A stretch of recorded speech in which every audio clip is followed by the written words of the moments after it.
Welcome and good day. So for today's video, we will be installing the Arduino software. So first, we will have to click on the Google Chrome. So we will be searching and downloading the Arduino software. So this, we'll go to Google. So we'll be searching Arduino free download. So we'll go to Arduino software.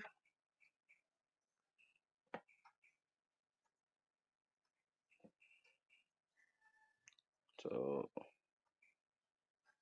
download options. So we'll go download the new Windows version or your Linux or your Mac OS. So you just have to select what software are you using on your computer. So here in my laptop, I'm using Windows.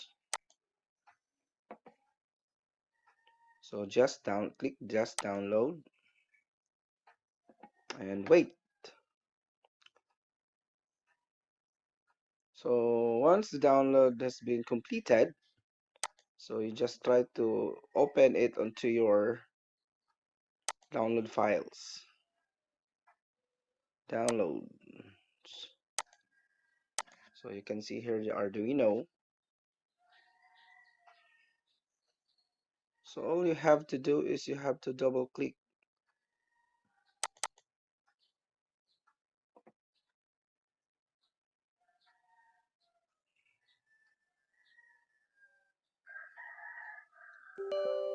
Double click and install the program. So the Arduino software is already installed here on my PC. So we will just go and proceed to the Arduino software.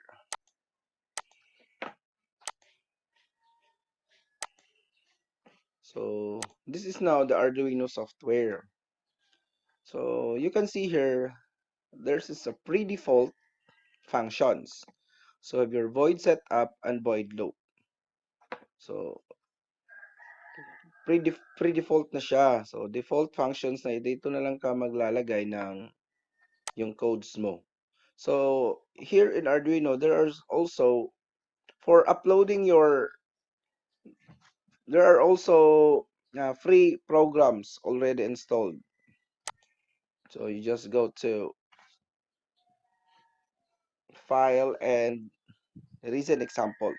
So basics. So we have here the blinking. So try to open the blink program. So meron tayong pre-program na. So blink program turns lead for 1 second off and on. So here, we have here void setup, pin mode, lead built-in output. So sa Arduino, ang programming lang dito sa Arduino is based lang on yung device talaga. So I will just show you after this video yung fritzing how to connect using this program. So pin mode, lead built-in. So we can customize din also this lead built-in kasi yung lead built-in natin is yung naka-built-in program sa Arduino or naka-built-in lead sa Arduino, the device, the circuit. Then void loop, ang gagawin lang dito is yung loop lang talaga until you make matatapos lang yung loop if kinuha mo na yung power. So digital read built-in high, delay 1000, then digital read built-in low, then delay 1000. So for uploading naman, so you just click here. But we'll just connect first. Arduino should be connected. So we'll be using Arduino Uno. So just click this one. And for our, makikita kasi dito yung port.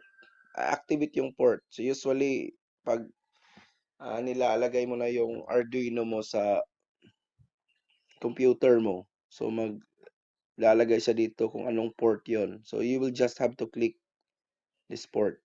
So I have sample here program. So I'm using this EcoBuzzer. So I'm using here So the port here is disabled talaga, yung naka-disable kasi hindi ko nakakonect yung Arduino device ko. Once connected yung Arduino device, itong port na to, merong malalagay dito na COM3 port 1. You just have to click that. Then afterwards, you can upload your program to your Arduino device. So that's all for today. Thank you.